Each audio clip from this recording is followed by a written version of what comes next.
What's going on, everybody? It is going to be a freaking amazing night.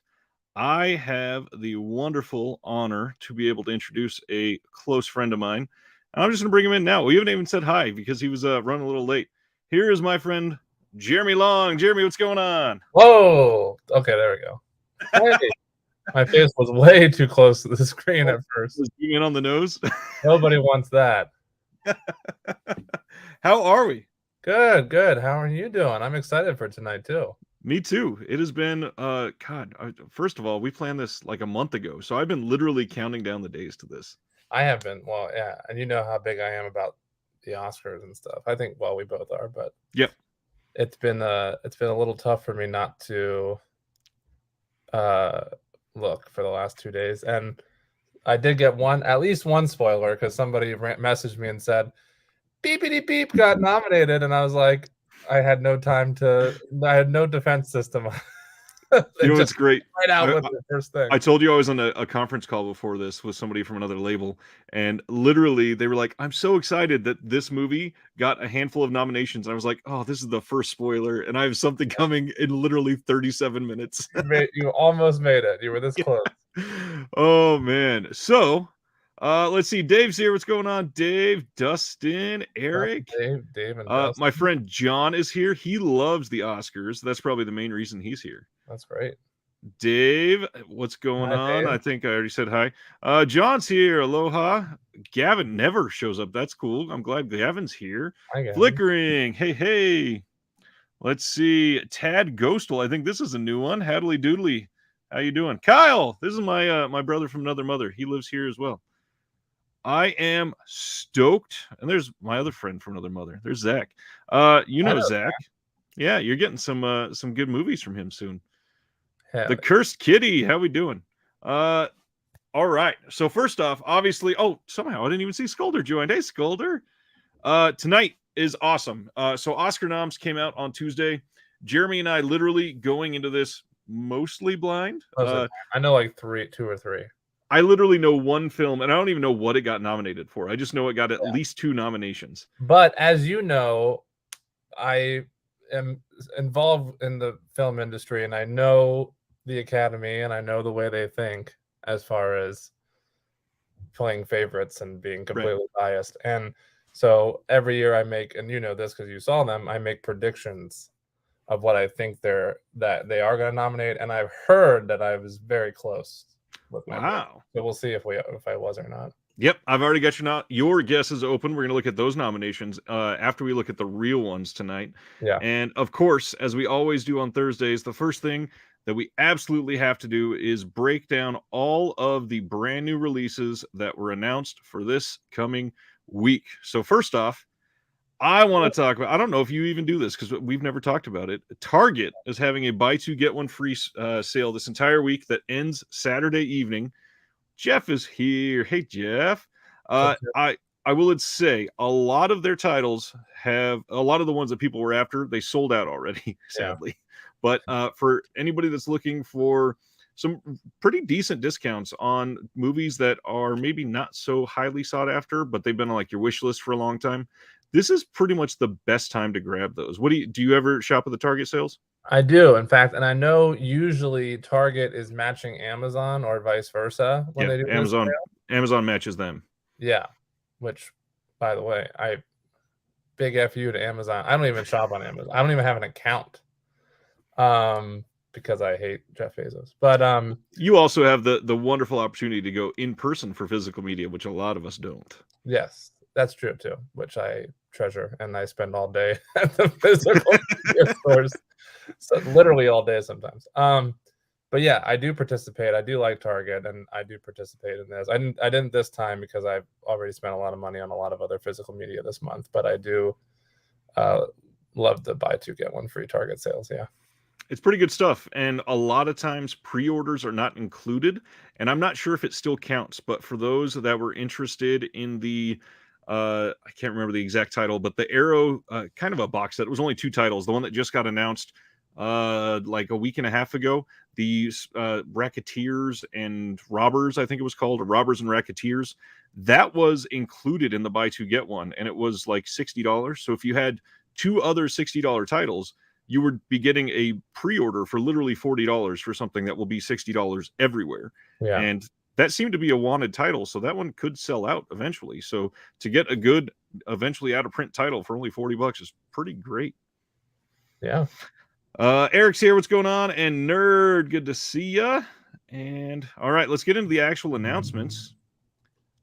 We got some 101 Films coming, and so far, they did tease last year that 101 Films is coming to the US, but we don't have an actual date for that yet. So these, as far as we're aware, is still just the UK.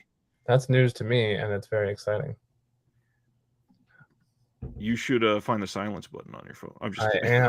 I have Do Not Disturb on, so I'm not sure how that came through. Hang on. That's weird. Unless somebody's like an emergency contact. Didn't Target used to be in Canada, Dave? Or am I thinking of Kmart? I'm not sure. I don't remember if Target ever went international. But this one coming from 101 Films in February is Monster Man. I've never seen this, and this is from 2003. And I got to be honest, I don't even think I've heard of this. This is monster trucks have gigantic wheels, carriages of steel, tons of horsepower, and crush anything in their way. On desolate I-55, there's one monster truck that gives new meaning to the name. It's not just the truck that is monstrous, so is the driver. That sounds super cheesy to me, but this sounds amazing. It does, but the cover looks great. It does. I'm intrigued just by the cover, which is exactly. I stuff. And Tad says he loves it. So this is a great announcement. That's awesome. Nerd, I just got that No Man of God release too, and it puts the RLJE release of that to shame. Wasn't this a Fangoria title? I'm not sure about that one. If it is, then I'm now more interested. Yeah. Oh, Tad says he saw it on Sci-Fi. You know what? That makes sense. That it was probably a Sci-Fi original release. What's going on, Antoine? They did announce also Baghead, which is one that I have seen. This is from 2008, and you're probably aware of this one. Yeah, I love this. I love the Duplass brothers. So I remember getting this at the video store when video stores still existed. Are you a big Mumblecore fan? Yeah. Okay. Me as well. I love the Duplass brothers, like fucking Creep. How do we not have a physical release of Creep yet? That is such a great movie. Yeah, I know. I got a bootleg double feature of Creep 1 and 2, so just to have something. But it's got to be because it's a Netflix film, I assume. I'm assuming. Yeah. Why does Netflix does anybody know why Netflix releases some stuff and not others? We have like all the seasons of Orange is the New Black, but not we have 2 seasons of BoJack Horseman, but not all 4. That's and we have 2 seasons of Stranger Things in really nice VHS collector's edition packaging, but not the 3rd season. Right. I have those first 2. They should release the 3rd one. And then suddenly Criterion releases. So Baghead is a wildly funny send-up of low-budget horror movies from the award-winning Duplass brothers, released on Blu-ray for the first time in the UK. First off, if it has Jay and Mark Duplass involved, you should get it because it's going to be amazing. Literally. It is always great. So keep an eye out for this one. Next one, Kino announced a release of Breakout with Charles Bronson. A lot of people might have this one already because it was released by Indicator in the UK. I want to say a good 2.5 years ago, if I'm remembering right. So yeah, this one might not be as super sought after because it has a previous release, but it's a good title. It's one of Bronson's better ones, I think. Bronson and Duvall are in this one. Are you familiar with Bronson or Breakout at all? I'm familiar with Bronson. I don't know this, and of course Robert Duvall. And I don't know this title. Yeah, this one it seemed to go under the radar for a little while. This is from 75, and it's one of the better Bronson titles, I think. I've never been a huge Bronson person, I gotta be honest. Is Jill Ireland maybe the mom of Marlon Ireland? She's a newer actress. She's in that show Sneaky Pete. Oh, yeah, maybe. Why is the Last Man show, which but anyways, they look kind of similar from this picture.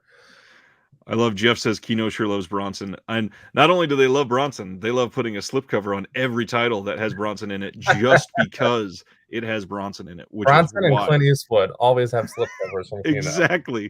Guaranteed. Coming up next, Severn announced a replacement program for House on the Edge of the Park. A lot of us knew this was coming. There was a lot of complaints about the coloring on this one.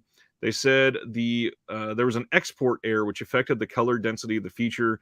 They're going to have the discs in hand this month, and they will be sending them out to everyone who ordered from the web store. You don't need to write in to get it. The title has not received a wide release yet. Once it does, it will be the corrected version already. So if you did pick it up anywhere else, you do need to email this replacement at severn-films.com.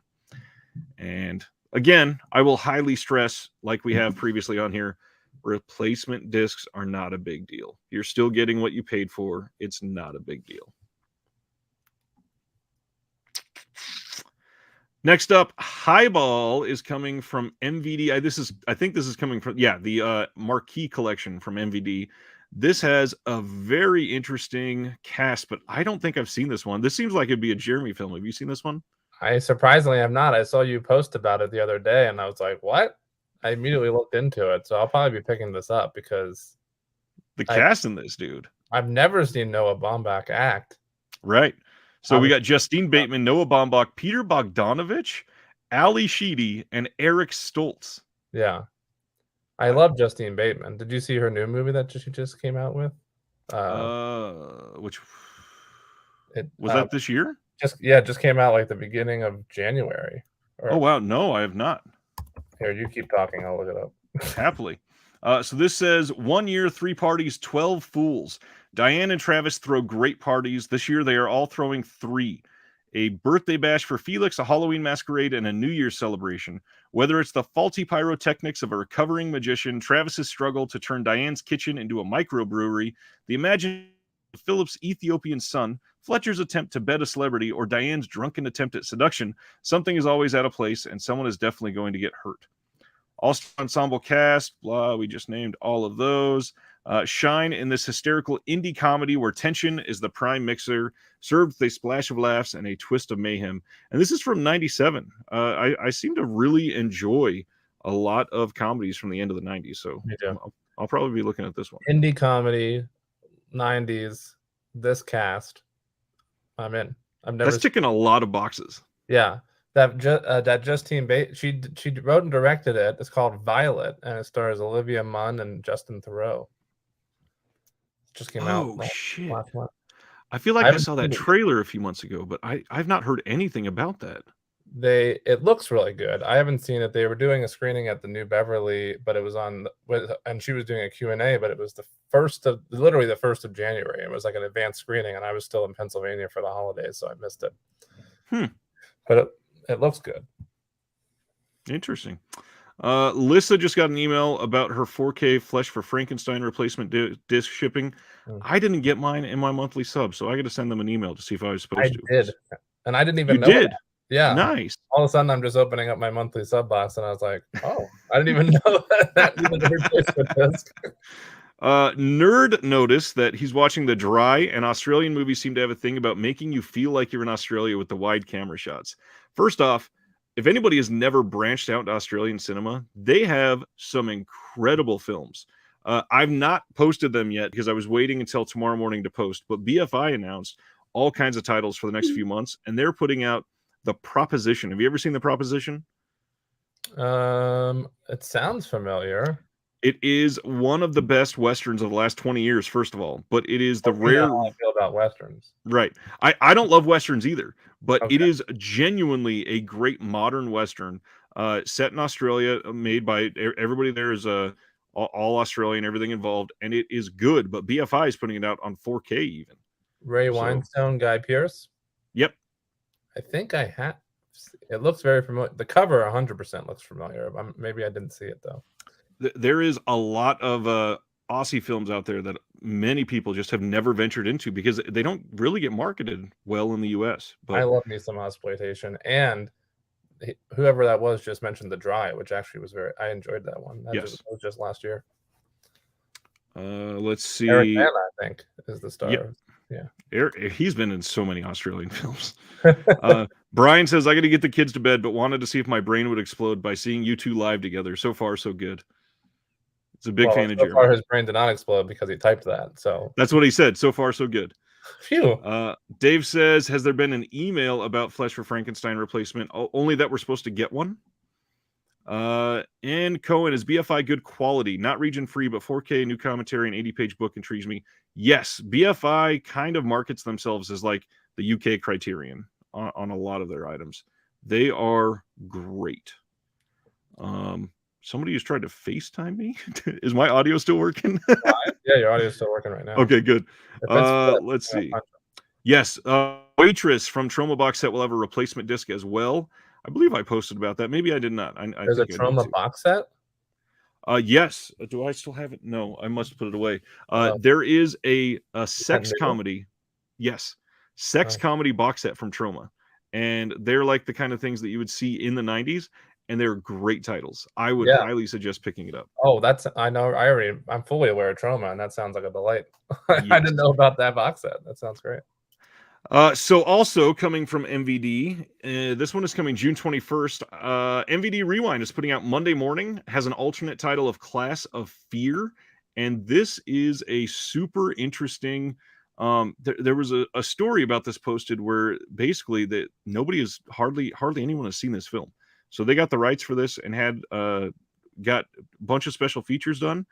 There is going to be a new interview with the writer and the director, the original VHS version with the Class of Fear title in there, and then a portrait of the producer, and that might be it. I thought there was a commentary as well. But so this is Bobby Parker from Mystery Man, is a poor kid from the wrong side of the tracks whose family constantly moves to wherever his father can find work.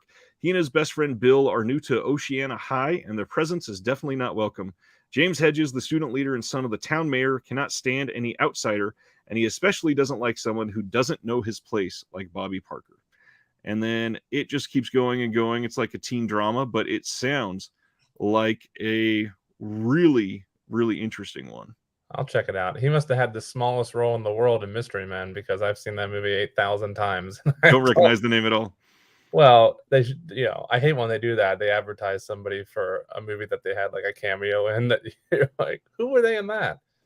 He probably had like a Dane Cook role. Gavin seems to want us to talk about Valentine movies. Is there any great Valentine-based movie that you want to discuss? My favorite movie of all time is a great Valentine's Day movie, Eternal Sunshine of the Spotless Mind. It's one of my favorites.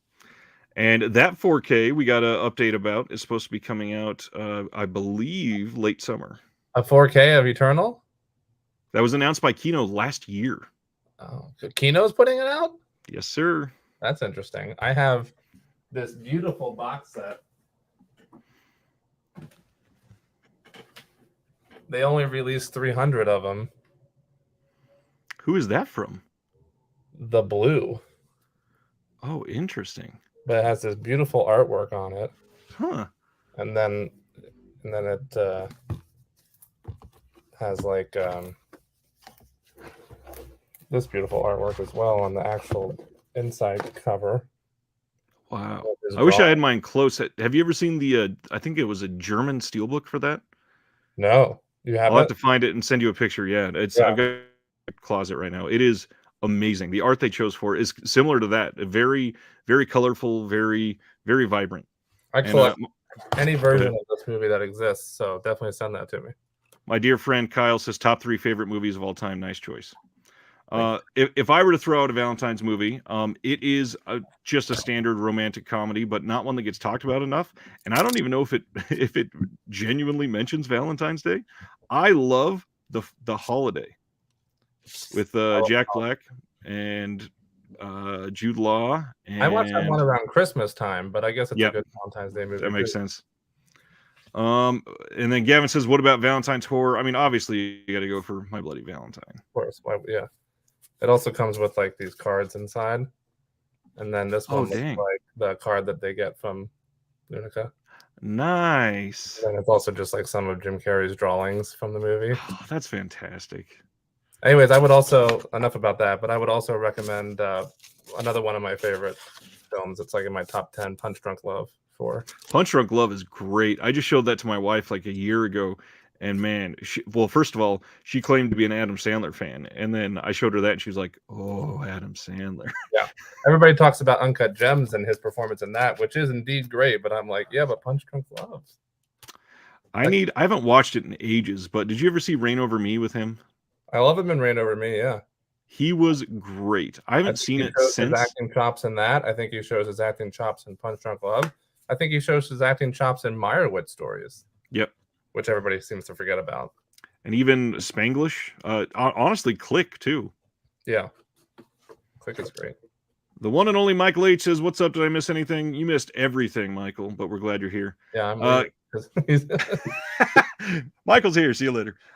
So Kino, every single weekend they seem to announce just random ass movies on Saturday and Sunday. On Saturday of this week, they announced that Earl Carroll's Murder at the Vanities is coming. This is from 1934, and I know nothing about this film. Again, I am very, very blank spot for a lot of the classics like this. Is but it if you're into it, to Bonfire of the Vanities?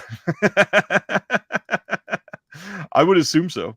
And yeah, this stuff definitely looks like a musical based on the poster here. And then it's from Paramount, which did a lot of them at the time. And I love how at the bottom it says, "with the most beautiful girls in the world." Yes, that's a selling point. In 1934. Selling point. But the big deal from this weekend, they announced that Kevin Spacey's The Usual Suspects is coming in 4K. Yeah, because he needs more money. Exactly. Just to pay all those jail bills and fines and whatever. He has to pay somebody to hold the camcorder for his creepy kitchen whatever video. Yeah, and then pay other people to kill people involved with his trial. Yay, jokes about murder.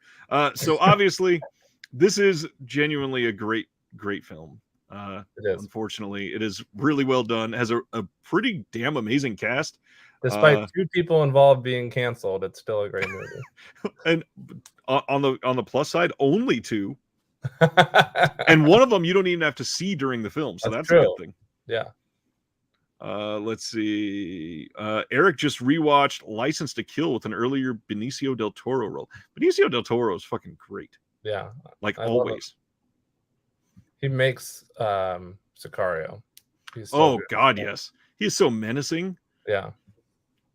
Another Kino title, we are getting Grand Slam. The big names here, obviously, we got Janet Leigh and Klaus Kinski.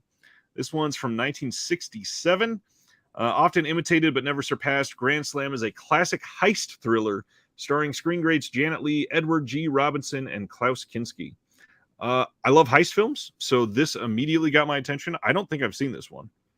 I have not. I also like heist films. Yeah. Jeff is saying, who besides Spacey is canceled? That would be the director, Mr. X-Men, little boy touchy, Bryan Singer.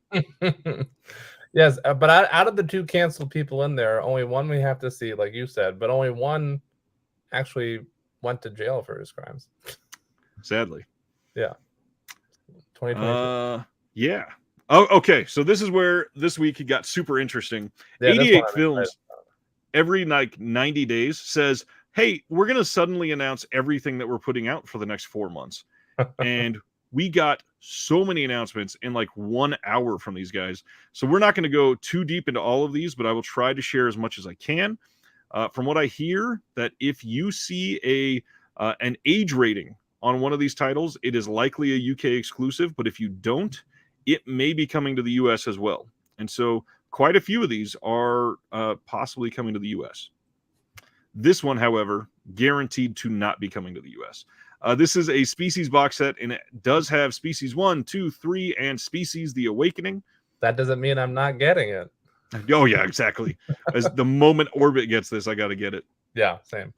Tons of special features, like legitimately loaded box set. They seem to have gotten everything that has been made for these and put them all together, and I am here for it. This looks great.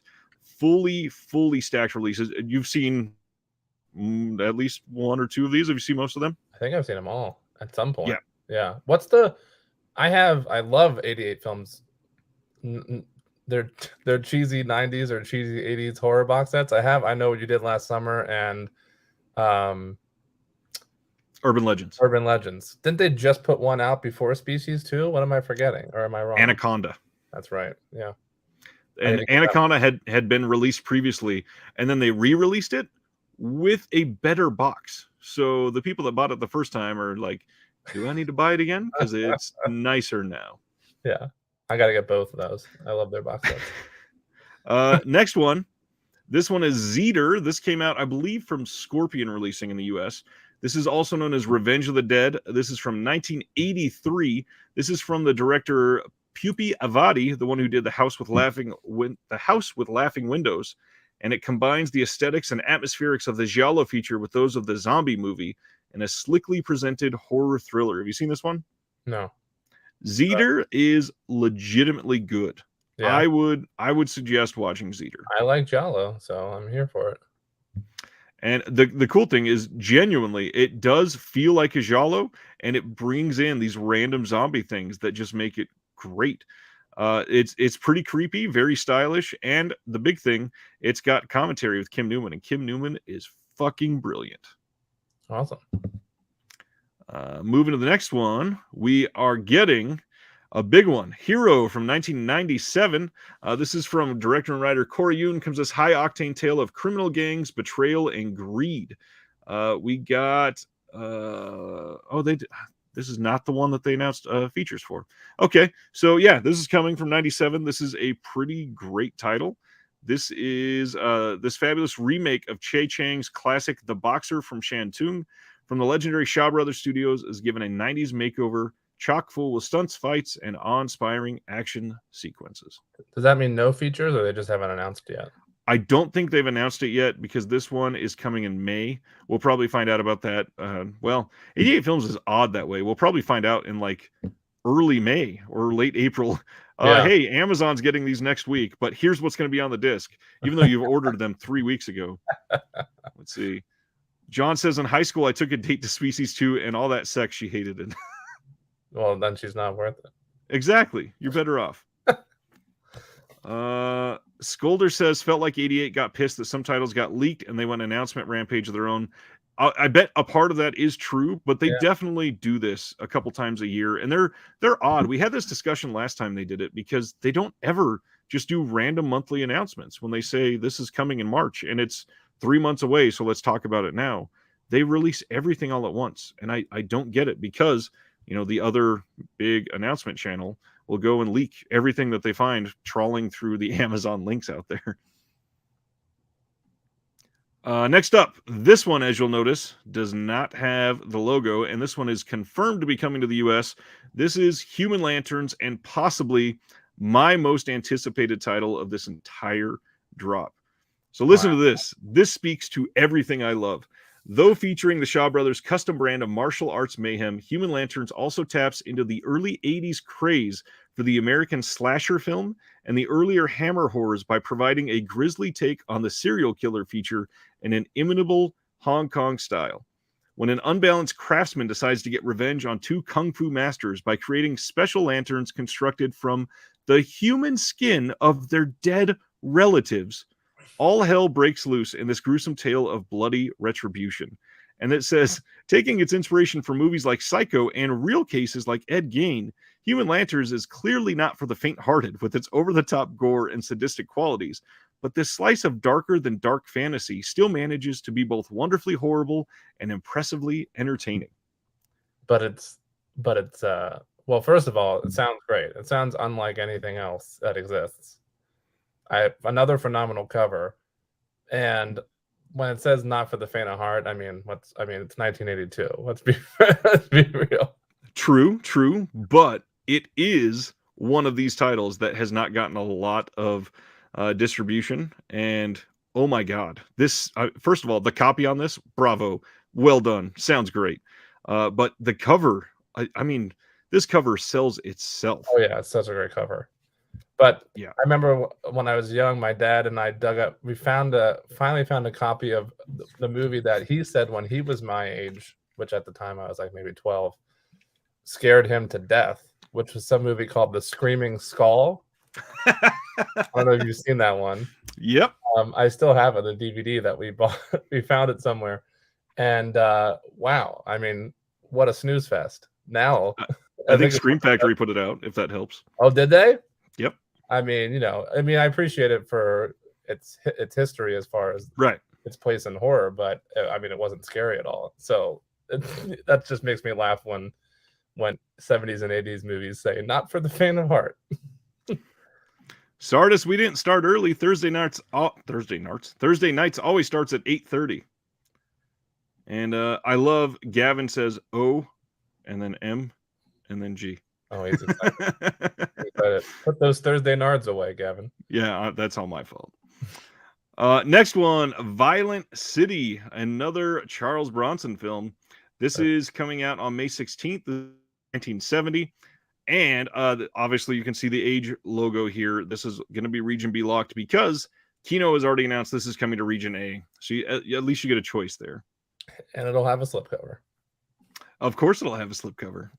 But yeah, this is 3 cuts of the film. It does 4K Violent City, but I believe that is supposed to say 4K scan because you can see it says 2K Italian cut. Obviously, they didn't mean it that way. But we'll be talking about 4K more in just a minute. This is kind of a big deal. Have you seen Romper Stomper? No. Okay. So Romper Stomper is from 1992 and features a young Russell Crowe in a knockout early performance. It is a gritty, again, Australian urban thriller highlighting the danger of scapegoating and racial prejudice. I love this movie, and I've not seen it in fucking ages because it's been so hard to see. Yeah. So this, with its skinhead protagonist and violent motif, the movie walks in the shadow of productions such as Alan Clark's Made in Britain and acted as a precursor to later work like American History X and This Is England. That's immediately what I thought. It is great. This is one that I genuinely hope, first off, also gets a U.S. release. Not sure on this one because they didn't show the actual cover. So not sure if this one is coming to the U.S. through 88 or somebody else could pick up the rights, but I hope it does because this one deserves some more eyes. Mm-hmm. Sardis says he loved this film, so I guarantee you it's pretty good. I genuinely liked Russell Crowe in Unhinged. That's what we're talking about. I never saw Unhinged. You know, that writer, Carl something, he did Red Eye and he did I can't remember the other. He's really good at writing like real tight 90-minute, like fast-paced, one location thrillers. He's great. Love those 90-minute movies are like my drug nowadays. Just put it right into my veins, please. Next one, very, very small amount of time we're going to spend on this one because it's coming from everyone else as well. Stone, it's a biker, like motorcycle gang movie. Severin is releasing this, I believe, this month. And then also Umbrella is releasing this as well. So Stone, if you're super into motorcycle movies, you can buy 3 copies of the same film. Next one is a very cool title, Half a Loaf of Kung Fu with Jackie Chan. This is coming on May 30th, and it will be Region B locked, which seemingly all of the Jackie Chan titles are stuck in Region B purgatory. I don't know if we're ever going to get any of these in the U.S. Don't get it. Twilight Time. They did a couple. Yeah, they did a couple. They have a double feature of 2 of his. I forget which 2. Yeah, I believe it was Drunken Master and Snake. And yes, Snake in the Eagle Shadow. I think that's the one. So this one, amazing cover, by the way. Yes, great cover. And at first, I kind of hated this because of the expression on his face, but then you read the description, and it sounds so much better. So this says, accident-prone Zhang dreams of learning kung fu from a master, but when he takes employment as a bodyguard at a shady mansion, he stumbles upon an evil witch and finds himself in the middle of an uncertain future. It's funny, inventive, and clever, provides lighthearted action, some bonkers scenarios, and of course, Chan's patented style of fun and fury. Sounds great. I love it. So Tad says, what's up with Jackie's face there? It appears it's because he's accident prone. And so they're trying to play up the goofy side of it. He does look sort of constipated. But also, if you pay attention... That's what I thought. He is holding a fucking scalp. Yeah. I mean... I would probably make a similar face if I was holding a scalp. Yeah. If I grabbed somebody's ponytails and ponytail, very long ponytail, Yeah, and use their it like a scalp bullwhip. came off, I would also probably make that face. Most likely. No guarantee. Next one, we knew this was coming. This is coming to the U.S. for Marshall Club, coming in June from '88. This is a gloriously typical entry from Shaw Brothers. Marshall Club, starring Kara Wai and Gordon Liu, directed by Lau Kar Lang, affords us a fast-paced, cleverly choreographed piece of martial arts fun, combining many elements that lovers of this kind of cinema will be more than appreciative of. Yeah, just very classic Shaw Brothers film.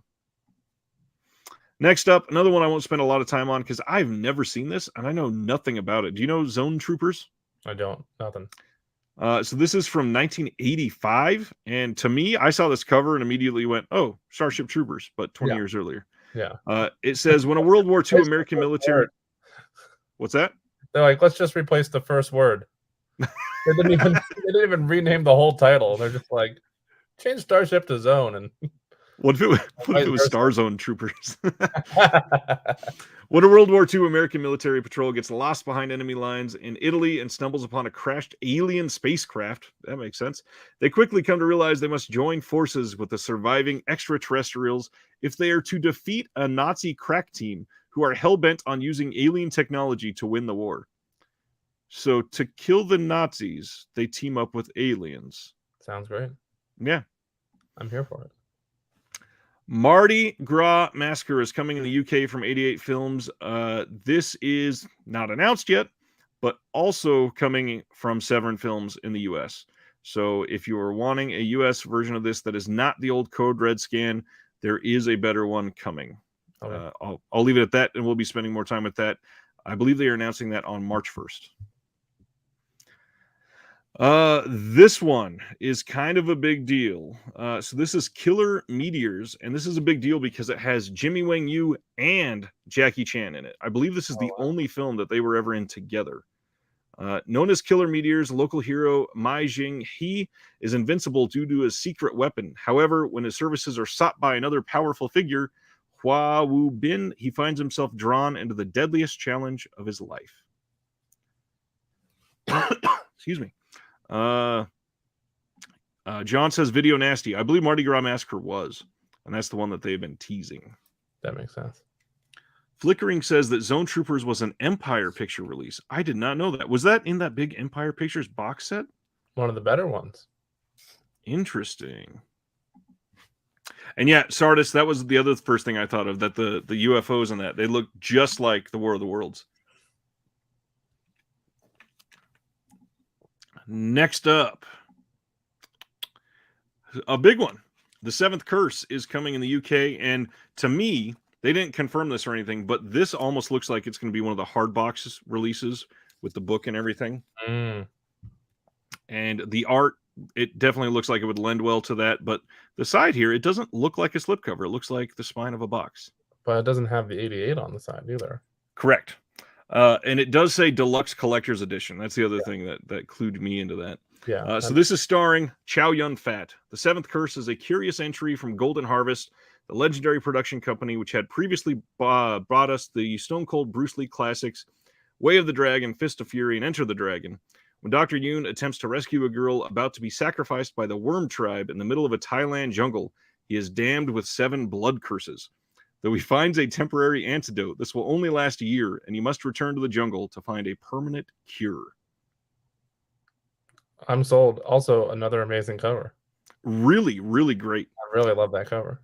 It does not say, but I think this is another Kung Fu Bob cover. He has such a great eye for art. He is amazing at what he does. This is the guy who did the New York Ninja. Is that what you're thinking of? Well, that's good too. It's probably the same person. I was 6 String Samurai cover. Same person? Actually, I don't think he did that. Oh, okay. I think New York Ninja was his first foray into the Vinegar Syndrome titles, if I remember right. Okay. Gavin, yes, I do know that, and that's why I use it primarily. The next one, this is the biggest deal from 88 Films, is they are finally getting, well, not finally, they're kind of a smaller label. This is a big deal. They're going 4K. So they are releasing Drive and the other Drive. This is 1997 Mark Dacakis Drive with Brittany Murphy. Mm-hmm. And this is getting all kinds of special features, all kinds of love put into this. This will likely be a hard box with a book and everything. And they are leaning into it. And I would spend a lot of time on that. But I want to share one other curious thing. So let me take this away. And I'm going to share a different screen here. Because a good movie. What's that? That's a good movie. Oh, you've seen it? Good. Yeah. So they out the teaser, just like Arrow did a couple months ago. And if you notice, they have at the bottom of, can I zoom in on this? Yes. So they have 6 titles circled at the bottom of this. And under that TBC, there is a D that is circled. So I am willing to bet that all 6 of these are going to be getting 4K releases from 88 Films. That's a good assumption. To me, CH at the bottom would likely be Cannibal Holocaust. Z, I think this is ZH in the middle because it looks the same style of writing as the H at the bottom. ZH is probably Zombie Holocaust. Edge at the bottom, I would assume is House at the Edge of the Park being put out on 4K. Now, DF in June, and then BG, not entirely sure. Could be a few different things, so I didn't want to say anything definitively. But if this is the case, and they're putting Cannibal Holocaust out on 4K, first off, I would also imagine Grindhouse Releasing is probably putting that out in 4K eventually. But that's a big deal. That's a big title to get in 4K. Yeah. That's exciting. Is Drive, is that a 4K only, or does it have 4K and Blu-ray? It's they are doing a 4K and a Blu-ray separate release. It's not a double pack, but they're releasing both. Gotcha. Jeff says, although Sherlock Films is helping Ryan. Genuinely, when they announced this, I went back and said, I don't remember there being anything related to Drive, but I didn't remember the D being at the bottom here. So when I saw it circled, the D at the bottom, yeah.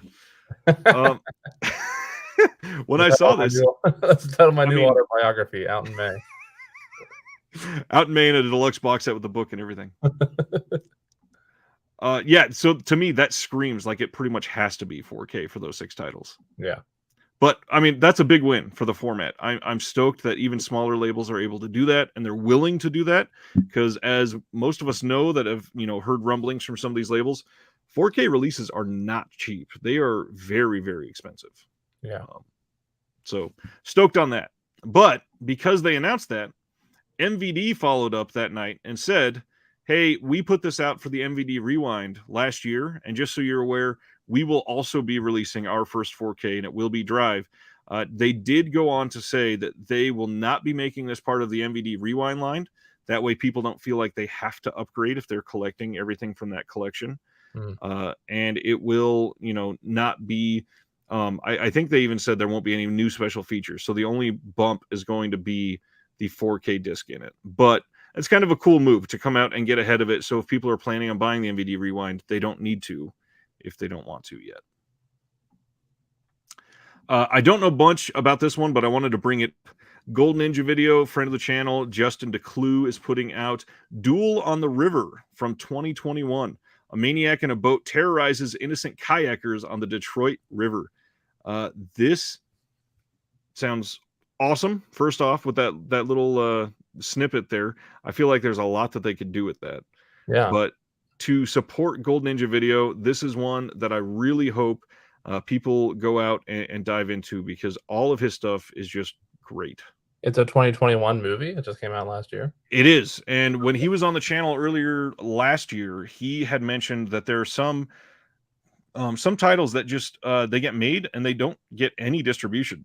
Yeah. So he just reaches out to the director himself and says, hey, we do this in Canada. Can we put out this disc? We want to, promote your movie. And a lot of the time they're like, yeah, by all means, please. Yeah, and why then, would you not want to? Exactly. And he sits there and makes his own extras. He goes and interviews people. He got on his he did a Bruceploitation release where he had like 7 or 8, it might even be more than that, 8 or 9 Bruce Lee exploitation films in there. And he went out and got with one of the choreographers that did that during the pandemic and staged like this whole extras where he was doing the fight choreography with him to learn how they did some of it himself in a Wow. park. Yeah. That's really cool. God bless him. That's I love what he does. there's not enough people that do that, and as a indie filmmaker myself, I know about there being a lot of movies that just Right. that get made and then don't get distribution. So thank God. And reminder, on all of his releases, there's always an Easter egg of something hidden on the disc. And I believe on every single disc so far, it's been a full-length movie. So everything is at least a double feature, if not more. Then MVD also announced they're putting out a really great movie from 1989, The Fabulous Baker Boys. This is coming to the Marquee Collection. For 31 years, it's just been The Fabulous Baker Boys, but times change. Jeff Bridges, Michelle Pfeiffer, and Beau Bridges enchant in this lovely and fragile tale about sibling musicians and the sultry singer who leads them to success. The Fabulous Baker Boys is sizzling, slick entertainment that could play just about everybody's strings. And it's genuinely a really good movie. It's getting a brand new high-def 1080p presentation of the main feature and the original aspect ratio, audio commentary with writer-director, hosted by Twilight Time's Julie Kurgo and Nick Redman. I believe this was a previous Twilight Time release. Mm. And this is... Bridges Boy. What's that? The Fabulous Bridges Boys, as I like to call it. Yep. This is obviously a lot of the Twilight Time stuff went out of print quickly, so they are getting some other labels are finally picking them up and either making new special features, or in the case of MVD, not, but at least they're able to license the special features that they had previously. So there's still going to be a bunch of stuff here, and it'll probably be a really good release. And let's see. Michael says, I'm not sure why there's not more movies getting 4K. Just about everything put out on 4K nowadays either sells out or sells very well. Boutique-wise, yes, I agree with that. However, it is expensive, and there is still a large portion that are not 4K yet, which pretty much every TV you go out to buy nowadays is 4K. So in a couple of years, pretty much everybody's going to have access to the... I mean, they're not necessarily all good 4K TVs, but most people will have a 4K panel if they have a TV at home in the next few years. I still need to get a 4K player. I mean, yeah, I'm you do. Get booted from the live. Just have a good night, Jeremy. See you later. No. Jeff, I've wondered the same thing. How labels decide what to put out as 4K? Is it all about the cost?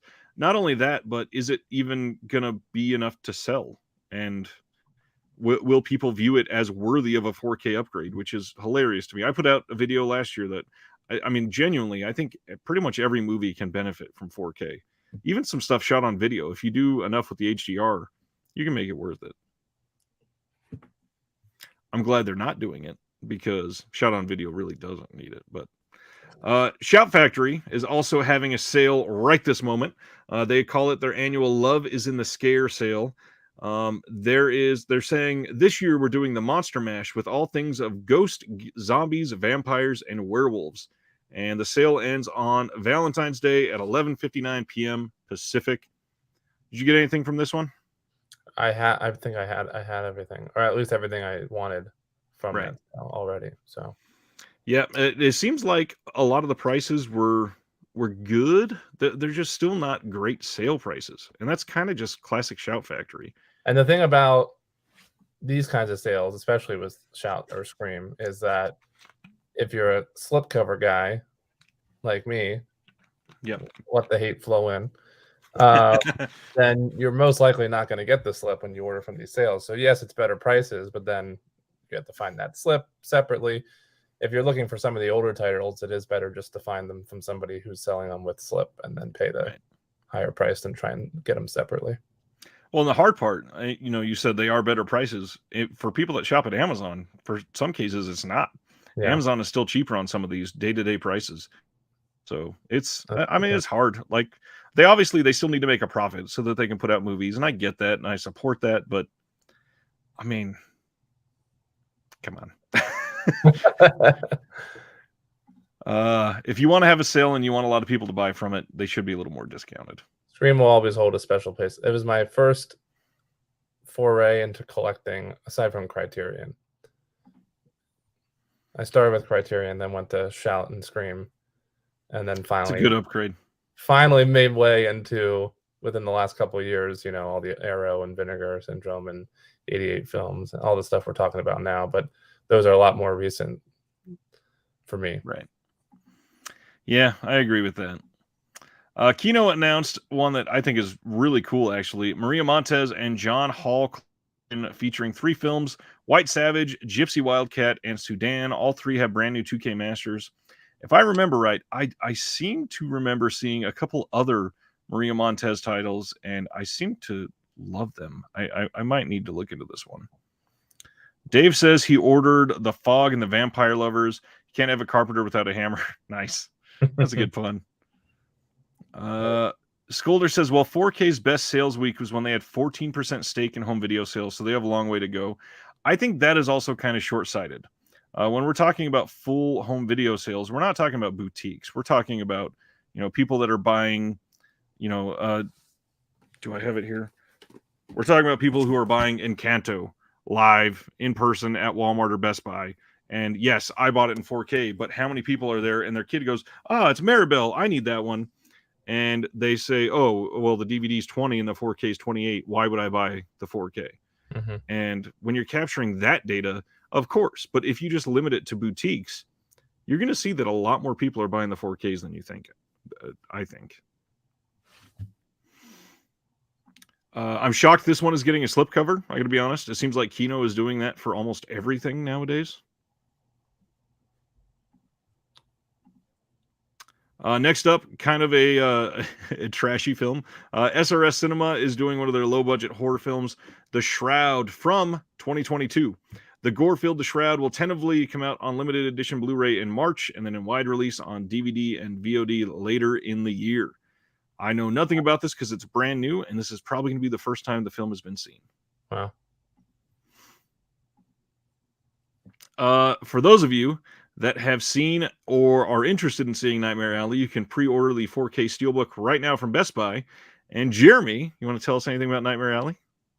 And I will say you should pre-order it so that you don't complain about it when it inevitably sells out closer to the release date. Like Encanto has, yeah. Wait a minute. Why? I enjoyed it, but I need to rewatch it, which I think Ryan and I talked about. I watched a screener of it during the holiday season and was a bit distracted because I was with some family members who kept talking during it and other distractions and commotion. And then I was supposed to go see the limited black and white run that they're doing in some cities. And unfortunately, I wasn't able to make it to that after all. So I didn't get to see the black and white version or rewatch it like I wanted to, with the hopes that I would enjoy it more than I did the first time watching it. So I still need to rewatch it and can't fully comment on it. All I'll say is that the acting and the cinematography, as expected with any Guillermo del Toro film, was amazing. The story is what I found lacking upon first viewing, but I think that may be just because of the distractions from watching it. So right, looking forward to checking it out again. The other part I was alluding to, it wasn't necessarily Nightmare Alley specific, but what happened yesterday, Jeremy? Last night I went to here in Los Angeles, California, at the LACMA, at the David Geffen Theater. They did a very small and not well advertised, unless you follow Guillermo on Twitter, 15th anniversary screening of Pan's Labyrinth. It's his original 35 millimeter print. And then he did a Q&A afterwards with his longtime cinematographer, collaborator, Guillermo Navarro, and Doug Jones. And it was great. It was a lot of fun. I know this is not a hot take or anything, but I love Pan's Labyrinth. Yeah. That is such, obviously it's a, again, very cliche word to use, but that is such a magical movie. So good. And then, well, it's less magical when the guy behind you at the theater falls asleep and starts snoring. By the way, at a screening with Del Toro in. Yeah. Well, Grant, I mean, he was probably backstage when the movie was right. done. I went and complained to the staff, and then they came up and said something to him, but didn't kick him out. And then he just fell asleep again. And I literally turned around and smacked him with this little book that I got. I got like at the LACMA, they have like these little booklets. Anyways, and I slapped him and I said, "Can you fucking leave?" And he was like, "Oh, it's okay, sorry." And I was like, "No, get out." And then I literally like said to him like 5 times, and then he finally left. Jeez. I convinced him to leave. I was like, "I want you to leave right now because you're." And I wasn't the only person he was disrupting. How do you go to a showing like that and then sleep through it? I don't understand. Anyways, that's beside the point. But it was a great screening, and I mean, well, I was gonna say all Q&As are kind of interesting and informative, but that for sure is not 100% true. I've been to some that but this one was great. I mean, it was a long Q&A, and they had a lot of fun and informative stories to share from the making of Pan's Labyrinth. Nice. So it was a lot of fun. Nathan says that Nightmare Alley is on Hulu. I did not even know that, so thanks for letting me know. Yeah, a lot of stuff is popping up on Hulu all of a sudden. That and Spencer, they just had Spencer. I mean, a lot of. Oh, nice. Hopefully that gets a lot of eyes then. Yeah. Nathan also said he is missing Man's Best Friend and Valentine. Honestly, have you seen Valentine before? Yeah, I like it. I was gonna say I love Valentine. I like it, but it falls right into that cheesy '90s stuff, like I Know What You Did Last Summer and Urban Legend. Like I love those kinds Jamie Blanks did Urban Legend and Valentine. Oh, well, that makes sense. Yeah, and I love Valentine. Valentine, I feel like it is the most unwatched of those 3. Like, not enough love gets poured on Valentine. Genuinely, like, creepy mask because it's in that, like, that weird uncanny valley type of thing where it's meant to look like a human, but it's clearly not. And because it's a mask, obviously, in plastic. But yeah. And a fun early role from David Boreanaz for any Buffy. He's great in it, yeah. Anyways, so that was a lot on Del Toro. And then I talked about Jeremy, and that is it. And, I talked to Del Toro last night. Oh, I had this. Well, Del Toro is literally. I think we talked about.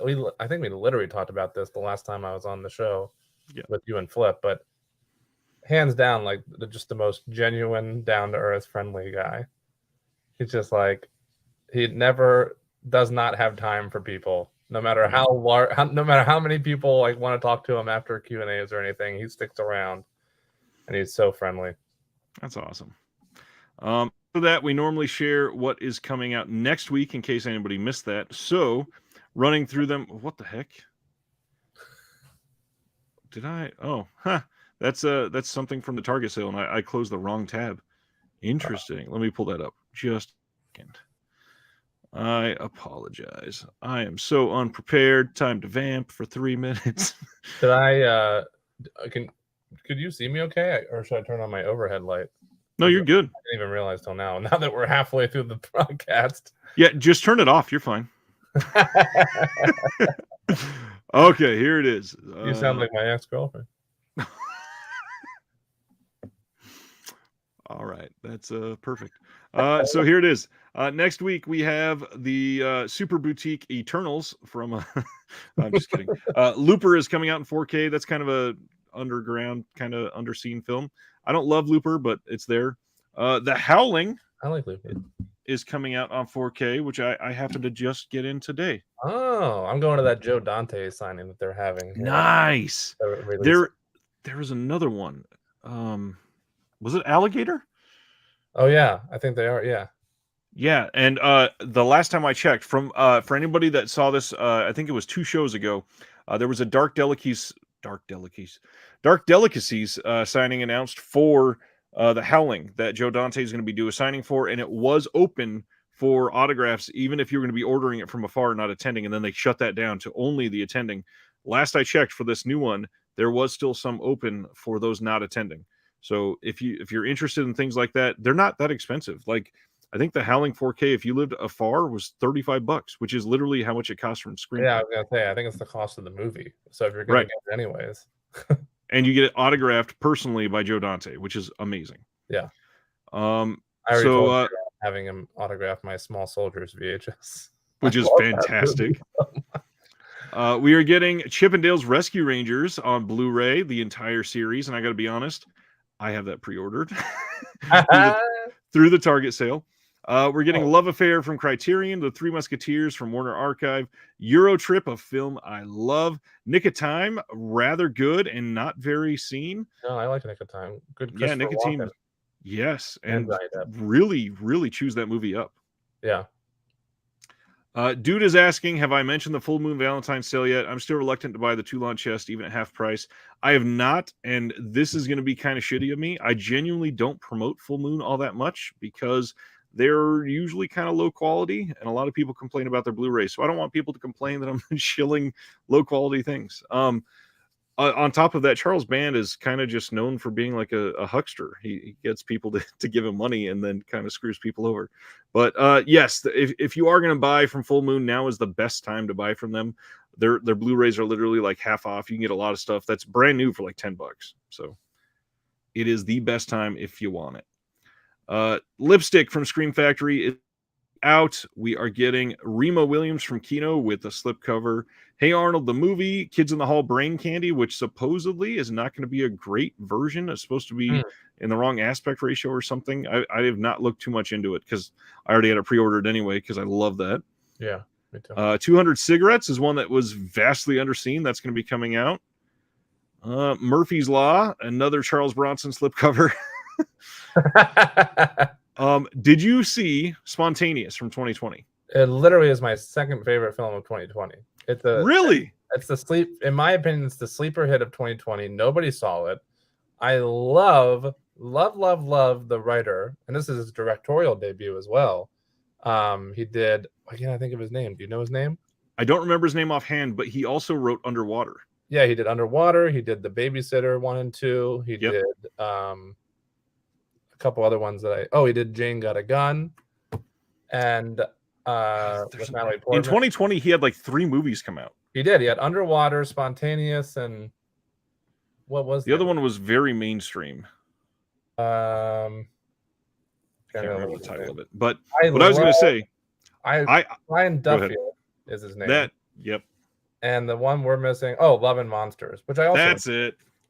I love him. I love all of his movies, and I literally only found out about this movie because I like him. It was like not advertised whatsoever. Right. And it's phenomenal. It's really a great movie, Spontaneous. And I put off watching this until I could get a physical copy, literally. And I've had this pre-ordered. Yeah. I have the DVD with 0 bonus features, which I never do because what's the fucking point? Right. But I love that movie so much that I bought the DVD of it and I pre-ordered this Blu-ray. So high marks from me if anybody's thinking about getting that. And if you care about my opinion. 1 second. I'm doing another stream after this with Aaron Pinn on the Cult of Cinema. And he's telling me I'm live now. You ready? Oh, God. We didn't even get into the main topic. He told me it wouldn't be till 10:30. So 10:30 my time. It's 9:30 right now. Okay. So we're going to fly through the rest of these. We've got the Skulls trilogy. I've never seen any of those. I've never even heard anything good about them. The Final Option is another one coming from Kino. Ghost Riders coming from MVD. I thought this was announced as an MVD Rewind title, but it's not. It is just an MVD title. Another one from the Forbidden Fruit series from Kino. I love those releases. I would take a look at that. This is Damaged Lives and Damaged Goods. But the big sleeper hit of next week, obviously, is Crocodile Dundee Los Angeles. I Spy with My Little Eye, Sound of Metal Part 2. Yep. Mogul Mowgli, or however you pronounce it. Yeah.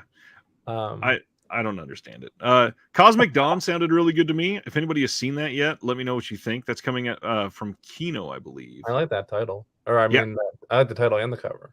Looks really, really decent. Okay, so now we are here. Finally. Oscars 22.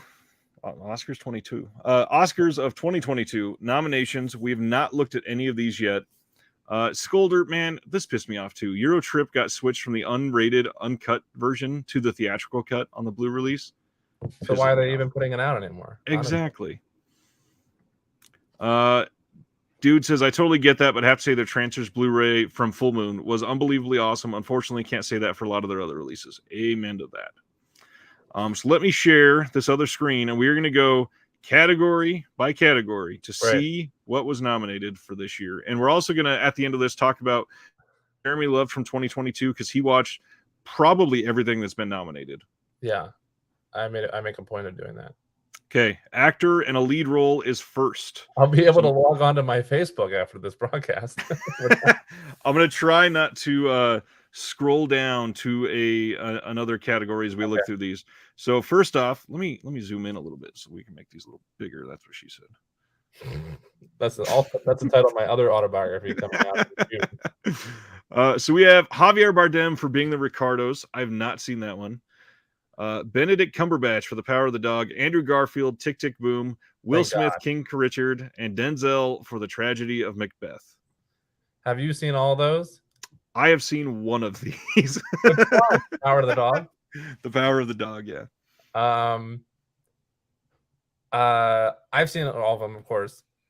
I think all of them are deserved. Some more than others. Benedict is definitely deserved, as is I didn't even think you were going to say they were all deserved. Interesting. I think they're all deserved. I think Will Smith has a career best in King Richard, even if I didn't absolutely love that movie. Right. Andrew Garfield, in my opinion, deserves it the most, and I hope he wins because he was phenomenal in Tick, Tick, Boom and learned to sing and play the piano like 6 months prior to filming. And he portrays Jonathan Larson amazingly. Like down to a T, where you could get lost and almost think it's Jonathan Larson. Wow. Benedict Cumberbatch, I think it's a career best for him so far as well in Power of the Dog. When I said they're all deserved, maybe I don't know. I really like Being the Ricardos, and I really like Javier Bardem. Maybe that one would be I don't know. That was the one I thought you were going to say was not deserved. Yeah, that's the only one I'd be iffy on. I like him a lot, and I know there was a lot of hate when they cast him and Nicole Kidman. They got a lot of hate as well. As I think they both did good, and I really liked that movie. And I just love anything by Aaron Sorkin. But I don't know. Maybe it's not. It's certainly his performance in that is certainly not as standoutish as everybody else on this list. So you want Andrew to win. Who do you think is going to win? Probably Benedict. I agree. Yeah. All right. Next is actor in a supporting role. And we have, I don't know how to say this name, Ciarán Hinds for Belfast, Troy Kotsur for Coda, Jesse Plemons for The Power of the Dog, J.K. Simmons for Being the Ricardo. I didn't even know he was in that. And then Cody Smith McPhee for The Power of the Dog. J.K. Simmons is like the best part about Being the Ricardo. Interesting. Hot take. I don't know if you've seen it. How many of these still just Power of the Dog? Just Power of the Dog. I watch a lot of old movies. I got to be honest. Yeah, I don't. I try to also, by the way, but when it gets close to Oscar season, then I just kind of like And literally, I watched The Power of the Dog 3 days ago. Okay, just to try and catch. You were attempting to catch up for this broadcast. I'll be fine. And one. Just one. No, I guarantee I've seen at least one or two from the rest of the nominations. My hot take that seems to be very different from the vast majority is that I did not like Belfast. I didn't hate Belfast, but I was not thrilled by it. I'm happy that somebody from Coda got nominated because I really liked Coda a lot. I think I bawled my eyes out, honestly. I think it's a really well-made film and a good story, and I think Troy did a great job. Yeah, he was incredible. So that's very well deserved. I didn't fully pay attention enough to Belfast because of my lack of interest to know if that nominee is deserved or not, to be 100% honest. Jesse Plemons is deserved. Really anybody who's in Power of the Dog is deserved. Well, I guess we can talk about my hot take. Oh, you didn't like it? I hated Power of the Dog. I like Champion? Well, I don't know what has been nominated. I know that this probably got like 5 or 6 other nominations, but I will say the movie was masterfully directed. Yeah. It was beautifully shot. Yeah. It was one of the most amazing visual films that I've seen in years, literally. Which Campion's good at. Yeah, exactly. So I knew what I was. Harvey Keitel's Big Schlong. course. I liked Cumberbatch's performance. I didn't love it. To me, honestly, not seeing if she is nominated yet, but I honestly think Kirsten Dunst had one of like a career-defining performance for Yeah. me for her. I think she was the best out of the main actors in that By movie. a long shot. Yeah. But that being said, I feel like it was about probably 95 minutes too long. Well, that's how I feel about Belfast. Okay, and I think that the script was genuinely pretty bad for The Power of the Dog, and if it didn't have the visuals and the directing that it did, I would have just immediately given this like a 2-star rating. This, I think I only gave it 3, but overall this was very low from what I had hoped for. Interesting. I love this comment too. Eric says Jane Campion is really, really good at making amazing movies that I just don't care for. That's how you feel, probably, right? Well, I've liked some of her earlier stuff. I just hated this. Yeah. Wow. Okay. Well, we'll agree to disagree on that one. Who do you think is going to win this one? Cody Smith-McPhee, I think, will win this one. Is that who you want to win this one? No, I would actually like Troy. Out of these picks, I think Troy should win. Gotcha. I love J.K. Simmons. Did he ever win for anything though? I don't. I like that he's nominated. I love him. He probably was nominated for Whiplash, I'm sure. Did he win? Oh, well, maybe. Anyways, he's the best part about that movie. And I really like him a lot. I think these are all deserved, except for Belfast. Not to say that's not deserved. I just can't comment on it. Next up, actress in a leading role. Yeah. We have Jessica Chastain for The Eyes of Tammy Faye, Olivia Colman for The Lost Daughter, Penelope Cruz for Parallel Mothers, Nicole Kidman for Being the Ricardos, and Kristen Stewart for Spencer. I'm shocked that they did Parallel Mothers in there. I'm kind of surprised, yeah. But I love Almodovar, and I love that movie, and I think she was great in it. Jessica Chastain is 100% deserved. She became Tammy Faye in that movie. I'm not sure if you've seen it. I have not. I literally just got it. I was gonna bring up my what I thought was nominated, or what I thought they would nominate. Do you want me to bring that up, or do you? I have it up. It's very difficult to go back and forth on these. You want me to just bring it up, or do you want to go over it later? Yeah, let's go over it after this. Okay, that's fine. I'm just super curious how many I got right. How many of these have you seen? 0. Not even Parallel Mothers? You love Pedro. I do, but no, I've not been able to see it yet. I don't even know, like, again, if it's streaming. I don't think it got a blue release here, did it? It did not. No, I watched a screener. I'm dying to see The Eyes of Tammy Faye, and I was supposed to watch Spencer last week, but my wife and I still getting over COVID like 2.5 weeks later, which sucks. I'm shocked I've only coughed once during this whole show. Yeah, I wouldn't have known if you didn't bring it up. So for Best Actress, you had Kristen Stewart and Spencer, Honor Swinton Byrne from The Souvenir Part 2, Renate Renz. Oh, you're reading the ones that I wish were nominated. Oh, sorry. Nicole Kidman from Being the Ricardos, Olivia Colman for The Lost Daughter, Kristen Stewart for Spencer, Jessica Chastain for The Eyes of Tammy Faye, and Lady Gaga for House of Gucci. Okay, so they snubbed Lady Gaga, which is shocking to me, but I got 4 out of 5 right. I never would have imagined that they would nominate Penelope Cruz, especially since that's a foreign film. Okay, so out of these 5, who do you want to win? Kristen Stewart. And who do you think will win? Should and will win, I think. Oh, really? Yeah. Who do you think's going to win? I got to be honest. I feel like they're going to give it to Olivia Colman again. I wouldn't be surprised if that happened, but I really want it to be Kristen Stewart. I agree fully. So next one, actress in a supporting role. We have Jessie Buckley for The Lost Daughter, Ariana DeBose for West Side Story, Judi Dench for Belfast, Kirsten Dunst for The Power of the Dog, and Anjanou Ellis for King Richard. Dench, that's the one I knew about, because that's the one when I said at the beginning of the podcast when my friend just randomly pointed out, why the hell did Judi Dench get nominated? And I was like, I'm not supposed to know that. So you had said Ariana DeBose, Kirsten Dunst, Ingenue Ellis, Catriona Balfe for Belfast, and Ruth Negga for Passing. Oh, I only got 3 out of 5 on this one. I did not like West Side Story whatsoever. Another hot take. I don't think that's a hot take. I think that obviously it's very divisive, but I think most people did not like it. But Ariana DeBose was the best part about it. None of the other acting was really even anything to write home about. Really happy, even though she wasn't on my prediction list that you just read, Jessie Buckley, because I love her. Did you see I'm Thinking of Ending Things? I feel like I did.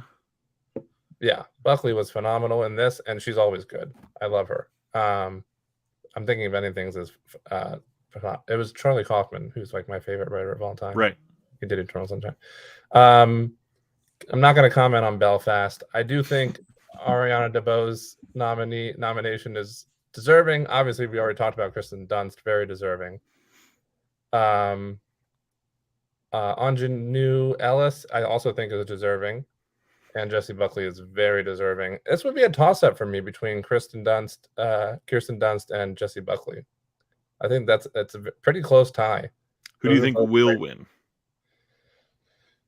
Kirsten Dunst, probably. Yeah. Gavin says, talk about Gaga again. I was filling my drink. Basically, she got snubbed, is what everybody is going to say. Well, did she actually get snubbed? Can you go back? Can you go back up for a second? Sure. To one. Oh, the category, yes. Because everybody in that category, I think, is deserving. The surprise was Parallel Mothers, because you didn't think that was going to get Parallel nominated. Mothers, but it's not undeserving in my opinion. Right. Did Gaga get snubbed? I don't know. I liked her performance. I didn't like it as much as House of Gucci was a dumpster fire. That doesn't mean Gaga. That doesn't mean Gaga didn't do a good job, though. Right. I didn't like her performance as much as I liked her performance in A Star Is Born. She was so good in that. She's so good in that. I don't know if it. I think the 5 picks are actually good, and I wouldn't call it a snub, even though people were assuming she would get nominated. Right. I think that's also just because it's her, to be honest. Right. Yeah. Of course. Okay. So the next one. Wait, did you see all those? Wait, which ones? Oh, for this one, I've only seen Power of the Dog.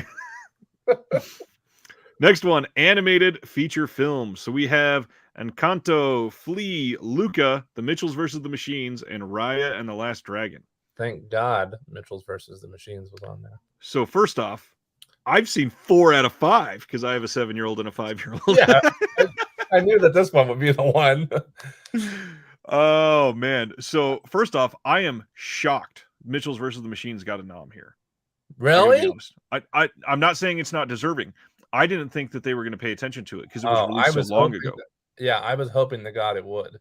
I swear that should win out of these 5. I think Mitchells versus the Machines is might be a hot take, like 5 animated films of all time for me. Yeah, it's absolutely phenomenal. And who wouldn't suspect it would be, right, with Phil Lord and Chris Miller behind it? I mean, that's kind of a no-brainer at this point. Yep. There's hardly anything that they touch that isn't just phenomenal. Did you see Flea? I did see Flea, and I really liked Flea.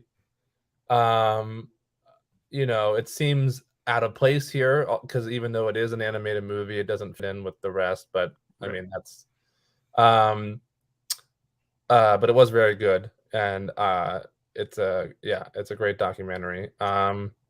Mitchells versus the Machines would be my pick, but obviously, without a doubt, Encanto is going to win. I completely agree there. Do you think all of these are deserving? All these are deserving, actually. Yes. No, I would argue that Luca's not deserving. I don't know what I would put in Luca's place because there actually wasn't that many animated films this year off the top of my head. I understand and agree. I liked Luca a lot, primarily for what it did for the Italian culture. Yeah. But I honestly don't think it's deserving of a nomination. No, I don't think it is either. But again, I don't know what else would be in that spot otherwise. What did Nathan says no Pixar films. Yeah, there is. Luca's Pixar. Yeah. Oh, I guess I don't. Well, Boss Baby 2 came out last year. Boss Baby 2. Which I saw in theaters and had a screaming kid crawling on my legs. Speaking of sequels, didn't Sing 2 just come out as well? Sing 2. like in December. Yeah, I guess. So I guess that would have technically qualified for this. Yeah, I haven't seen it, but I like the first thing. I did like the first thing. Yeah. What did I put for this one? Oh, sorry. That's okay. So for we didn't do this for the first couple, so let me see. We'll circle back later. I'm pretty sure, actually, I think I got a 5 out of 5 on this. It is in a different order. Best animated feature, you have Encanto, Mitchells vs. the Machines, Luca, Flea, and Raya and the Last Dragon. Great job. That's fantastic. Thanks. Next up is cinematography. We have Dune, Nightmare Alley, Power of the Dog, Tragedy of Macbeth, and West Side Story. Mm-hmm. All deserving, for sure.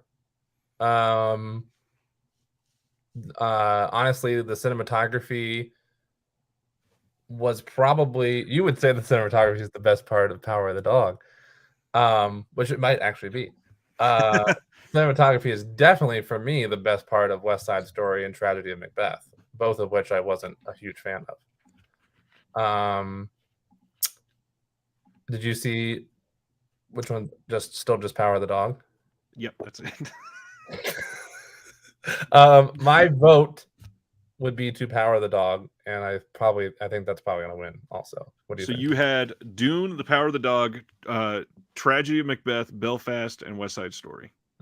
So I got one wrong there. They swapped out Belfast for Nightmare Alley, which, according to what you said previously, is probably a good version.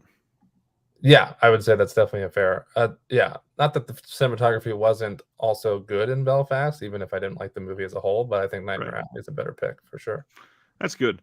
This is the only thing I was going to say. I'm shocked that Green Knight is not nominated for cinematography. They don't really pay attention to A24 films, the Academy. Right. So I'm not as shocked about that. And I will agree with this one as well. I would have loved to see Last Night in Soho nommed for this. Yeah, another one that I don't think they would ever pay attention to based on its content and even just the fact that it's in the horror genre. I loved Last Night in Soho. Yeah, me too. I really loved it. By the way, right can do no wrong. I watched Last Night in Soho last week. Like, I'm finally catching up. Costume design. Until the end of March, you still have time to catch up. To watch like 45 movies. All right, so for costume design, we have Cruella, which John Peters in the chat here is going to love. Cyrano, which to this point, I still argue that movie doesn't exist. Dune, Nightmare Alley, and West Side Story. I can attest to Cyrano existing. No, please shush. I've not heard anybody say that they've seen Cyrano. I can't attest to it being good. I can attest to it existing. Right. And that I've seen it, but we don't have to talk about that. This is deserving, I think, all of them. The costume design and Emma Stone was the only thing I liked about Cruella. Cyrano was.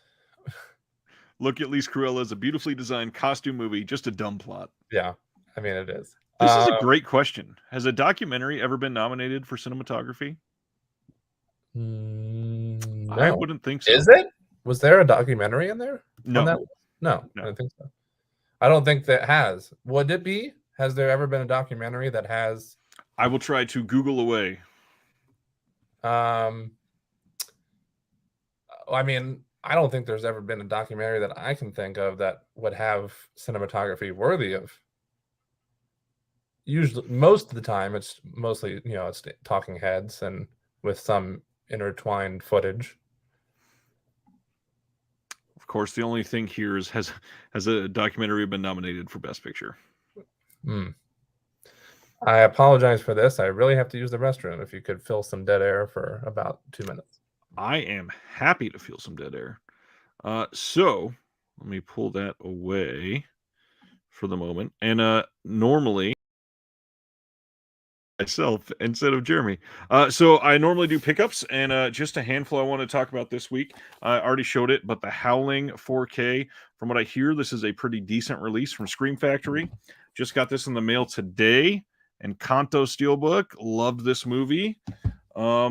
One that I think this was out of print and going for a ton of money for a long time, and I was at Walmart buying a birthday present for my kid, and I saw this, and I said, "It's $20. I have to get it." I got in the Cat Dog complete series. I don't know if this is back in print or whatever, but had to get it. And then one that I promised everybody I was going to show this week, if it came in, and it did. Let me get off the J card box thing. I finally got in the Ghostbusters set, and the big question was, is it going to be in decent shape? I ordered this from deep discount, and I was super worried on if it was going to come in nice. Came in well packaged in a box. Unlike a lot of people, I only spent like $85 on this, and this thing's already going for like $250 on eBay. And I was shocked, but everything's in perfect shape. And even Jeremy, I'm not sure if you've seen this yet. If you pull out all the movies, even the light inside does work. So this is great release. I'm really sad that more people are not getting a chance to buy this because they had such a brief print run on it. And if you didn't pre-order, it's gone pretty much. So that is that one sucks. I'm sad that it happened like that. Super limited.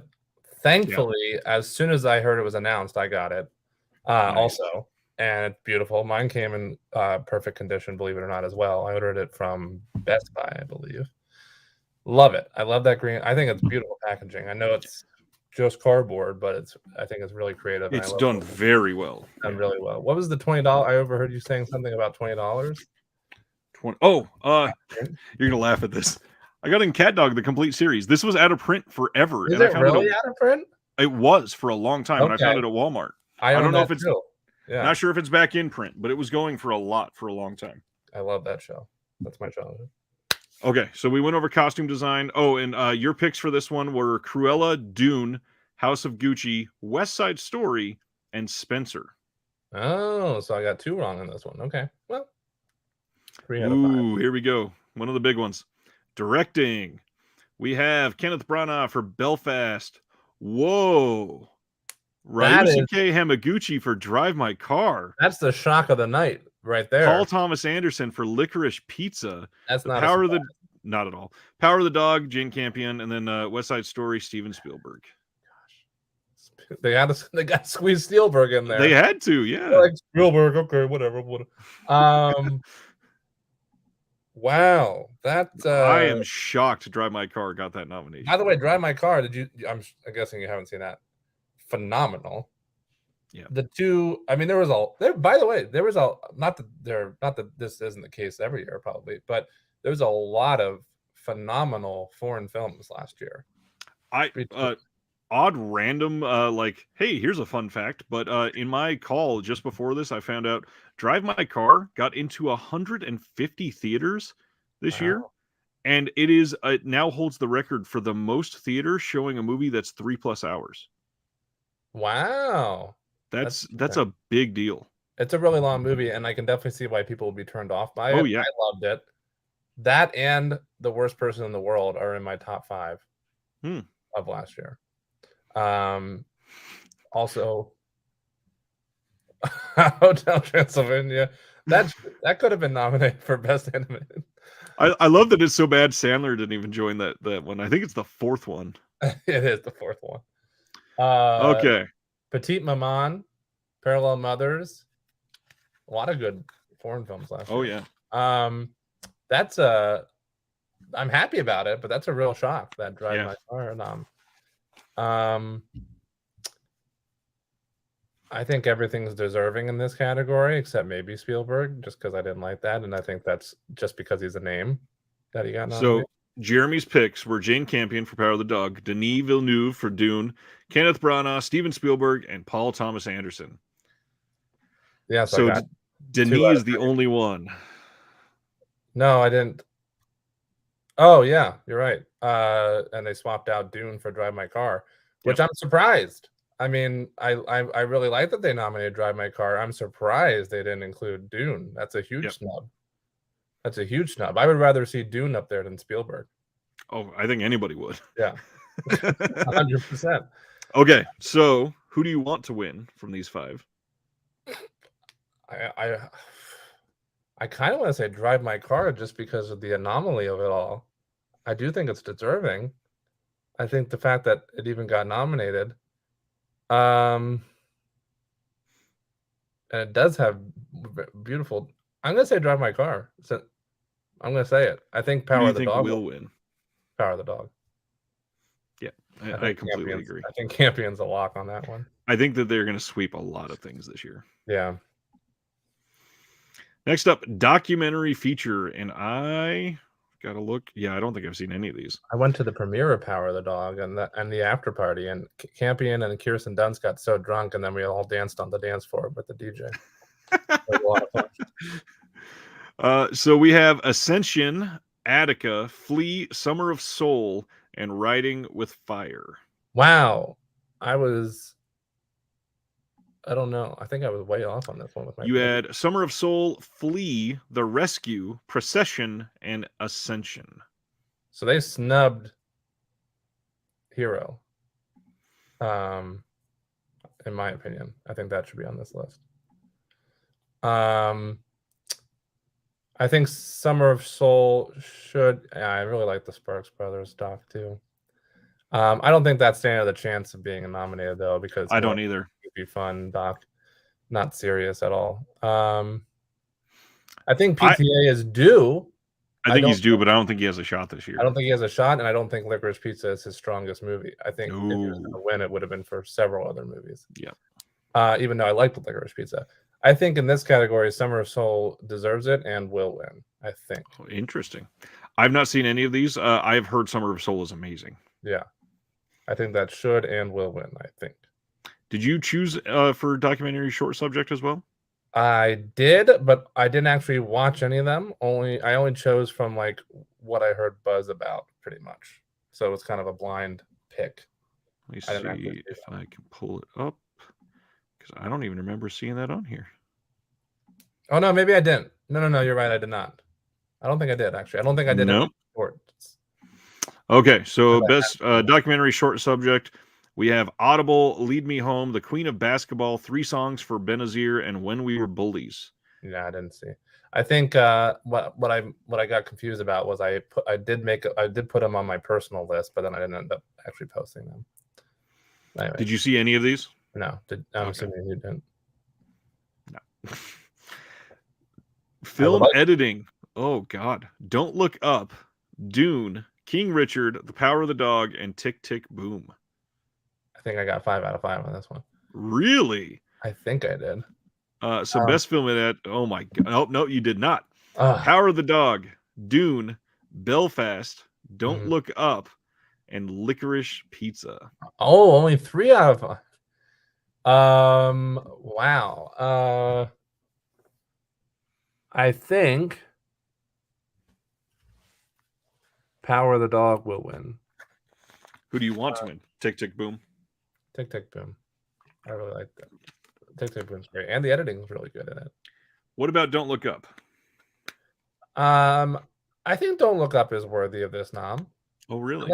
I like the editing in Don't. I think Don't Look Up's getting a lot of slack. I really liked Don't Look Up as a movie. And I thought the editing was good. I think, in my personal opinion, I think this is a fine list. Interesting. And I mean, I've not seen Don't Look Up yet, so I really can't say anything, but I got to admit, it is such a divisive film.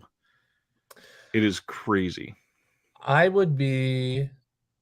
And look at this. I would be...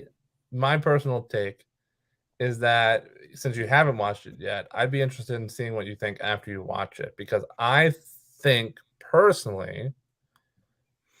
I haven't watched it since I saw the advanced screening of it in like October. I think it does a pretty good job of walking a fine line between both sides and not being as divisive as you may think it is. Right. That's just my opinion. Zach says, I bet Denis had the same reaction at home to the Dune snub as Spielberg did when Jaws got the snub. Yeah. International feature film. We have Drive My Car, Flee, The Hand of God, Lunana from Bhutan, hell and is the that? worst person in the world. What the hell is Lunan? That's I've the. never even heard of it. What did I put? I think I have 4 out of 5. I don't know what the fuck that one is. Oh, I totally forgot to pull that up. So international, you have Drive My Car, The Worst Person in the World, A Hero, Flee, and The Hand of God. So Hero gets snubbed again. Yep. They were not even. Yeah, that Hero's really Oh good. yeah, Benedetta hasn't been on anything either. Benedetta is also obviously phenomenal, but I didn't expect the Academy to recognize that whatsoever. That's true. Sadly. But did get robbed. I agree with that comment. This is a great list, except for that one I don't know what the hell it is. These are all great. Worst person in the world should win, but I think maybe Drive My Car will win. Drive My Car will definitely win. If it's getting nominations for Best Director, it's going to win this. Next up, makeup and hairstyling coming to America. There's been a couple good surprises tonight. Cruella, Dune, The Eyes of Tammy Faye, and House of Gucci. That's the first for House of Gucci, I think, right? That is the first for House of Gucci, and it's the only one it deserves, in my opinion. Wow, Coming to America, hilarious. So you had The Eyes of Tammy Faye, Cruella, Dune, House of Gucci, and West Side Story. So they snubbed Spielberg. They're like, we'll give you director over Denis, but we're going to pick up and hairstyling, give it to Coming to America. Hilarious.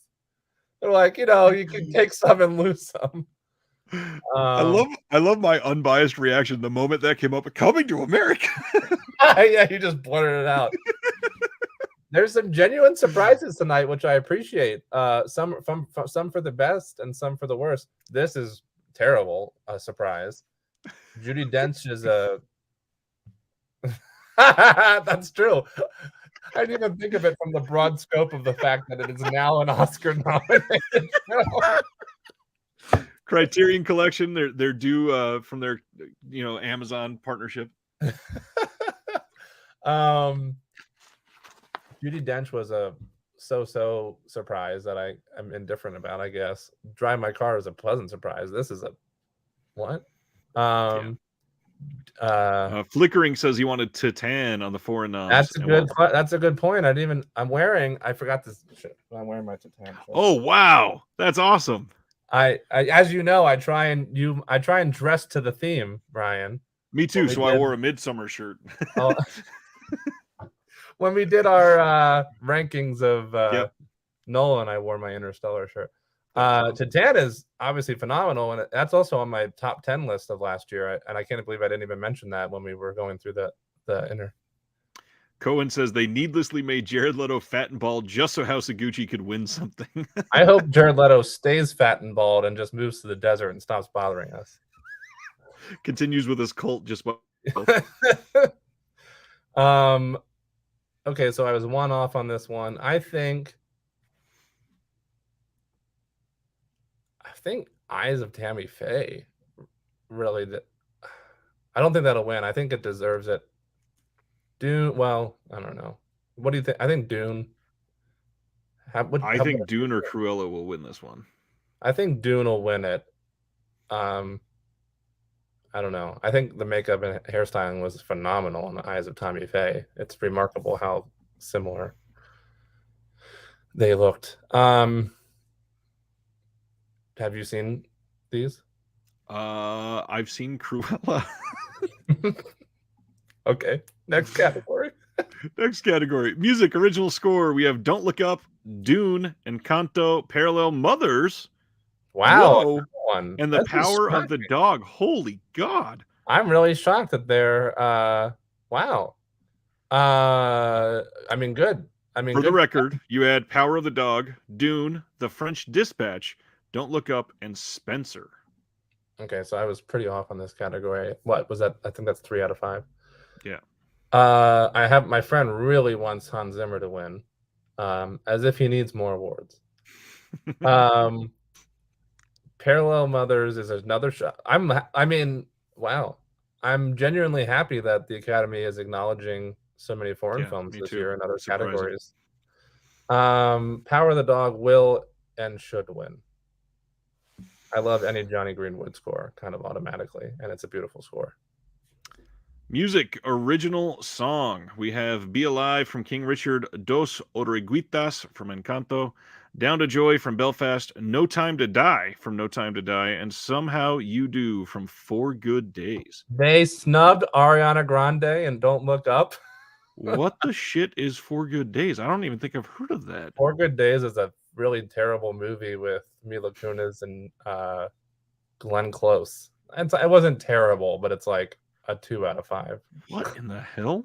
I have no idea how on earth that got in there, nor did I know that that was even an original song when I watched it. So your choices for this one were No Time to Die, Encanto, Don't Look Up, King Richard, and Down to Joy from Belfast. Oh, so I got all of them except for Don't Look Up. For the one random... They replaced with 4 Good Days. So now 4 Good Days is also an Oscar-nominated film. That and Coming to America. Good Mila God. Kunis must be jumping up and down. Well, I like picturing that. Yeah. I agree. I really actually like the Don't Look Up song that Ariana Grande does in that movie. So that's kind of a sad to me. It's probably going to... That's actually tough because part of me wants to say that it's clearly going to Encanto because of how much everybody loves Encanto, but everybody also loves Billie Eilish. So I wouldn't be surprised on that side either. If that I honestly think No Time to Die is going to win this one. You think so? Yeah. John says, why wasn't We Don't Talk About Bruno nominated? It is the best song. Disney did not submit that as the song for this film for Best Original Song. They submitted Dos Oreguitas. How dare they? It's either We Don't Talk About Bruno or that other one that everybody loves. Oh, the Pressure song? Yeah, Pressure. Under Pressure. Best Picture. Here we go. So we have... Oh, we're here already? We are here. Wow. Belfast. Did you screenplay? Or this must be in a different We're order. still going, yeah. Okay, gotcha. Belfast. Coda. Don't Look Up. Drive My Car. Wow. Dune. I really liked Drive My Car, which I think is great. King Richard, Licorice Pizza, Nightmare Alley, Power of the Dog, and fucking West Side Story. God damn it. They're like, yes, Spielberg. We'll nominate you for Best Picture. First off, shocked that Drive My Car is here. Second, I'm honestly really surprised Nightmare Alley is here. I'm pretty shocked about that too. That's exciting. I mean, I love Guillermo del Toro, so I'm happy. I mean, he won for Shape of Water, so I don't think he'll win again. But Tick Tick Boom not being on this list also makes me sad. I agree with Eric. I think it should at least be nominated. There's no way on God's green earth that Pig was going to get any, as much as I think it deserves it, there was no way it was getting recognized by the Academy, unfortunately. So your pick for these 10, The Power of the Dog, Belfast, West Side Story. Here, right? I believe so. Yes. Yes. Power of the Dog, Belfast, West Side Story, Licorice Pizza. Yes. Coda. Yes. Don't Look Up. Yes. King Richard. Yes. Dune. So, yes. Tick Tick Boom and The Tragedy of Macbeth. So Tick Tick Boom and Tragedy of Macbeth, the two that were on Drive My Car and Nightmare on this list. They got replaced by Drive My Car and Nightmare Alley, which I'm not upset about. I mean, Tick Tick Boom should be on here instead of West Side Story. Let's be honest. If I like that Drive My Car is on here and Nightmare Alley, actually, if they replaced West Side Story with Tick Tick Boom, I think this would be a really great list, actually. Yeah. But it's Spielberg. Okay, so the big question: out of these 10, who do you want to win? Can you scroll back up a little bit? Yes. Drive My Car. Wow. It's shocking that that's on here, but out of these films, there's quite a few of these films that are on my top 21 of 2021 list personally. But Drive My Car is the highest of any that's been nominated. I love Drive My Car. And who do you think will win? Power of the Dog. Yeah, sadly. Yeah. All right, next, production design. We got Dune, Nightmare Alley, Power of the Dog, Tragedy of Macbeth, and West Side Story. All those are deserving, actually. Anything visually with West Side Story is deserving, despite me not liking that movie one bit. So And I think by the way, you had said Dune, Nightmare Alley, French Dispatch, Tragedy of Macbeth, and West Side Story. So I didn't include Power of the Dog. Why the fuck did I do that? I got 4 out of 5 in this category, and the one I didn't include was Power of the Dog. He's going to win everything. French Dispatch. That's kind of a dumb move on my part. I could have had a 5 out of 5. What do you think? Even though I think Power of the Dog is going to sweep in a lot of categories, I don't know if maybe not this one. I don't think it wins this one. I think maybe Nightmare Alley because of the carnival. I think either Dune or potentially kind of a sleeper. I think this might be where Tragedy of Macbeth takes one. You think so? I'm not convinced about Tragedy of Macbeth. I agree with you about Dune, though. Yeah. I think Dune could take it. Short film animated. You didn't choose any for this, right? I didn't choose. I didn't do any of the shorts. No. Affairs of the Art, Bestia, Box Ballet, Robin, and the Windshield Wiper. Did you see any of these? Okay. Short film live action. But I will. I'm gonna go. They do a thing in the theaters here in Los Angeles where they fucking lucky. So Alakachu, The Dress, The Long Goodbye, On My Mind, and Please Hold. And sound design. Here we go. Belfast, Dune, No Time to Die, The Power of the Dog, and West Side Story. None of those are surprises. And you have Dune, West Side Story, Belfast, No Time to Die, and Tick Tick Boom. Tick Tick Boom gets robbed again on like everything. And it's going to be Power of the Dog, which is what Power of the Dog is what took its place. So silly for me for not thinking Power of the Dog was going to sweep in so many categories. See you later, Flickering. Have a good night.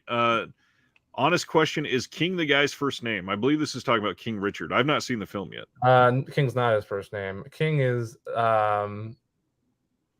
his first name's Richard. It's Venus Williams and Serena Williams' father, and I think King is like some kind of nickname because he's kind of the king of the family. Right. I think there is some relevancy behind that name, but it's not his first name. Got it. All right. So who do you want to win? How many of these have you seen? Just Power of the Dog? Yeah. Not even No Time to Die. No, well, I don't love James Bond. Like, I don't rush out to see any of those. Okay. The only one I'm shocked that I haven't seen yet is Dune. It was on my list, and it has just passed me by. And I think it's because I kind of want to watch the first and the second one together, but I don't know if I can hold out that long because I love Denis Villeneuve. You're not going to be able to hold out that long because I think it's like 2 more years, right? Yeah, I don't think you're going to be able to last that. Flip's leaving. He says he loves both of us. You two should come back after and see who predicted correctly. Oh, we should. Actually, that's a good idea. Of course, yeah. It's so great to be able to talk to Flip without actually hearing his voice. Artie Lang never shuts the fuck up. Love you, Flip. What's gonna win? Love this comment too. If Moonlight, Green Book, and Parasite can win, Licorice Pizza could win. First of all, Moonlight and Parasite do not deserve to be in that sentence with Green Book. That's true. Green Book never should have won. Should have been nominated. Never should have been nominated. That actually made me physically ill when that won. Moonlight I like a lot. That was the year of the controversy, right? Where they accidentally said La La Land. I really love La La Land, and I wish that would have won personally, but I do really like Moonlight. I adore Moonlight. And obviously Parasite. Parasite is amazing. And Nerd just finished The Dry, like we talked about, and he said 5 stars. Wow, he clearly wasn't watching us, so kick him out. Who's gonna win? Tick Tick Boom should win and should be nominated. I'm gonna say Dune will win, should and will win, I guess, out of those picks. Visual effects. Oh my god. Free Guy. Dune, Free Guy, No Time to Die, Shang-Chi and the Legend of the Ten Rings, and Spider-Man No Way Home. Listen, I love Free Guy. You had down. Oh wow. You had down Spider-Man No Way Home, Dune, Shang-Chi and the Legend of the Ten Rings, The Matrix Resurrections, and Godzilla vs. Kong. Yeah, I thought maybe they'd throw some love to Godzilla vs. Kong for this particular category. I don't remember writing Matrix Resurrections.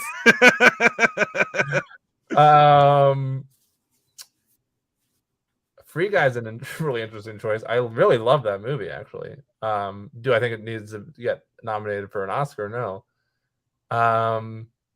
What will win? Do you think Spider-Man's gonna? I think Spider-Man should win this one. I think Spider-Man should win. I don't think it will. I think it'll go to No Time to Die or Dune. Yeah, they'll probably give this one to Dune as well, I think. Yeah. I have a feeling. I love this comment. OMFG, you haven't seen Dune. Jolly Jeepers, man, do it. Jolly Jeepers. I definitely need to. Crow. Writing adapted screenplay This is time. my category, baby. If I didn't get 5 out of 5 on this one. Drive My Car. That's on here again? Oh, yes. So it's definitely winning international film. Coda, Drive My Car, Dune, The Lost Daughter. Wow. And The Power of the Dog. Wait, I'm just remembering that Drive My Car is nominated for Best Picture, too. Yes, sir. It's nominated for Best Picture and Best International. I didn't even put 2 and 2 together when we were going through. So, adapted screenplay, you have Power of the Dog, The Lost Daughter, Coda, Dune, and West Side Story. So here's the deal. Clearly, why would I not put? I agree. I agree. So I was Drive My Car being here is a shock. Drive My Car being in any of these categories other than Best International Film is a huge shock. And literally, if we went back through the list that we've been going through, my picks, you'll see that in many of the sections, the only one I got wrong was when Drive My Car was surprise nominated for stuff. I agree. And Drive My Car has been on a lot tonight. And to be fair, on Jeremy, if you go to Jeremy's Instagram, he does have a list next to these of the ones that he wished were nominated. And Drive My Car is on that list. Hell yeah. Because it's great.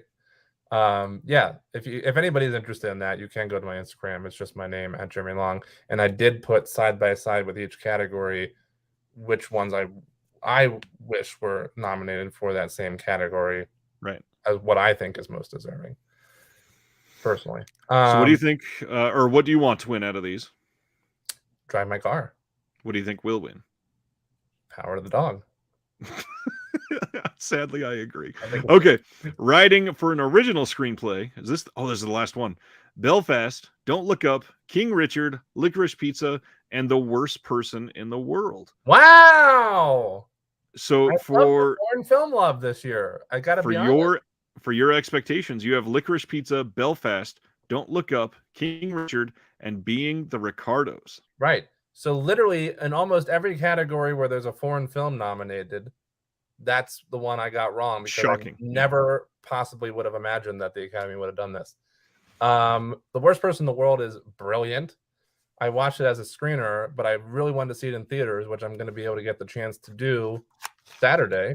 Actually, I'm going to the Aero Theater here in Santa Monica to see it on the big screen with a Q&A afterwards with the director, moderated by Paul Thomas Anderson. So that should be a lot of fun. Wow. But it's an amazing movie.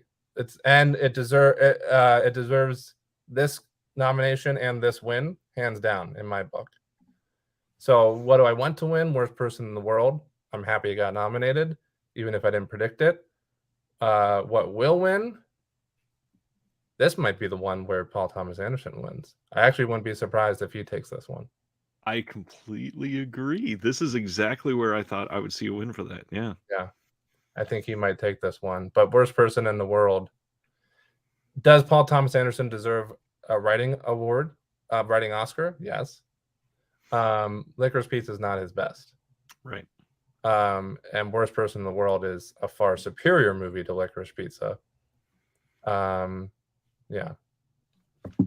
Overall, well done. You got a ton of those correct, and yeah, shockingly great.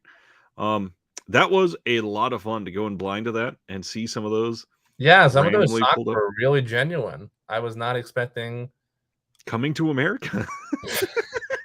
I certainly wasn't expecting. So there was a lot that I was expecting. I was expecting them to suck Spielberg's cock. I was expecting them to. I was expecting a lot of Power of the Dog and a lot of Dune, and That came out of nowhere for Drive My Car, though. That is everywhere. those. Well, yeah. I mean, think about it. In a couple major categories, we got Drive My Car, Worst Person in the World, and Parallel Mothers. Parallel Mothers had multiple nominations, which is fantastic. They both did. My Worst Person in the World only had one. That's. I love it. I'm shocked, but I love it. That's great. Judi Dench, I'm indifferent about. Oh, the two worst ones of the whole night were Coming to America and 4 Good Days. Yeah. Where did that come from? They nominated for Best Original Song over Don't. I mean, even if people don't, even if there's a lot of kind of indifference about Don't Look Up, to not put that original song on there and instead do 4 Good Days, right? That seems like somebody got a lot of money. Well, speaking of shocking, this is going to sound like an abrupt halt, but I have to go join another show. Jeremy, this has been. I don't even have time to tell my Equation of the Unknown story. No, and I'm so glad you don't.